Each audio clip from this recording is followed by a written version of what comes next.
नमस्कार। शून्य से संपूर्णता की ओर। बाबा विजय वत्स जी। अध्याय 5। मैं बठिंडा रेलवे स्टेशन पर गाड़ी से उतर गया। उन दिनों कोयले का इंजन हुआ करता था। गाड़ी से उतरते वक्त मेरी आंख में कोयले का बहुत ही बारीक किनका गिर गया। वह मेरी आंख में चुभने लगा। आंख लाल हो गई और बहुत दर्द होने लगा। मैं वह आंख बंद किए चल पड़ा। उस आंख में मुझे कुछ उस आंख से मुझे कुछ भी दिखाई न पड़ रहा था। मेरे पास टिकट तो थी नहीं और किसी ने मुझे टिकट के लिए पूछा भी नहीं। मैं रेलवे स्टेशन से बाहर आ गया। आंख में दर्द हो रहा था। मैंने सोचा घर क्या जाना है, मौसी जी के घर ही चला जाता हूँ। वह बठिंडा में ही रहती थी। मौसी जी के घर का पता मुझे मालूम था। पहले भी कई बार मैं उनके घर आया जाया करता था। मैं धीरे धीरे उनके घर की तरफ चलने लगा। रास्ते में एक डॉक्टर की दुकान आई। मैंने उससे आंख धुलवाई। आंख में पड़ा कोयले का किनका निकल गया। दर्द में थोड़ी राहत मिली। मैं मौसी जी के घर पहुंच गया। 5-6 दिन उनके घर पर रहा।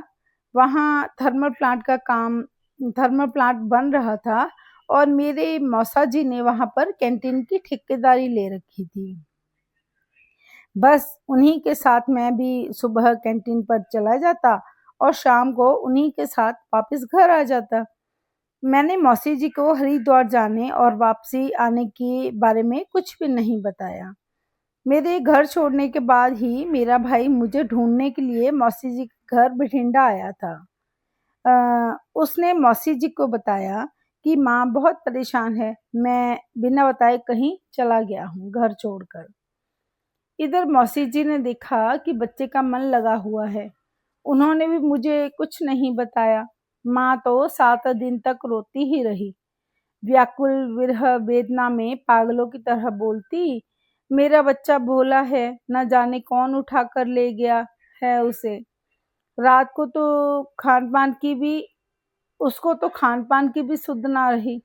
मैं तो माँ की हालत से बेखबर था। घर में किसी को मालूम ना था कि मैं यहाँ मौसी जी के घर पर हूँ।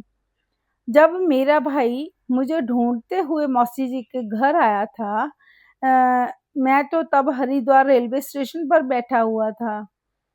6 दिन बाद मौसी जी ने कहा, बेटा चलो मैं तुम्हें गिद्दड़बाहा छोड़ कर आती हूँ।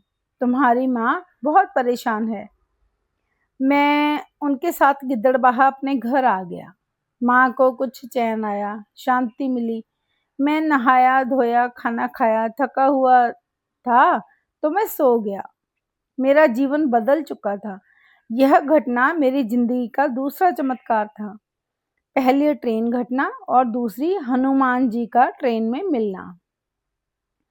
संसार से मैं पूर्णतः विरक्त हो चुका था। मुझे इतना तो विश्वास हो गया था कि कोई शक्ति है, लेकिन मुझे ट्रेन के नीचे आकर मरने से जिसने बचाया, पायदान से उठाकर गाड़ी के प्लेटफॉर्म पर जिसने फेंक दिया, वह कौन? यह प्रश्न तो अभी भी खड़ा ही था। मैं अपने प्रश्न के उत्तर की तलाश में जगह जगह जाता। मुझे कहीं से भी संतोषजनक उत्तर ना मिलता। मैंने बहुत ढूंढा, कोई गुरु ना मिला। किसी ने संतोषजनक मार्गदर्शन नहीं किया। सब अपने अपने भाषण झाड़ते। कोई कुछ बोलता, कोई कुछ बोलता। कोई कहता जप करो, कोई कहता तप करो और कोई कहता आसन सिद्ध करो। मैंने सब कुछ किया।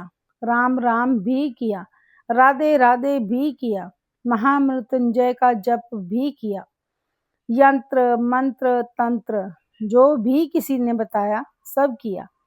मैंने तो हठ योग भी किया, पतंजलि योग भी किया।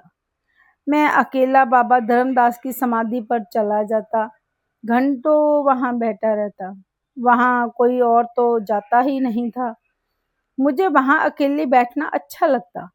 वहां सांप बिच्छू बहुत हुआ करते थे।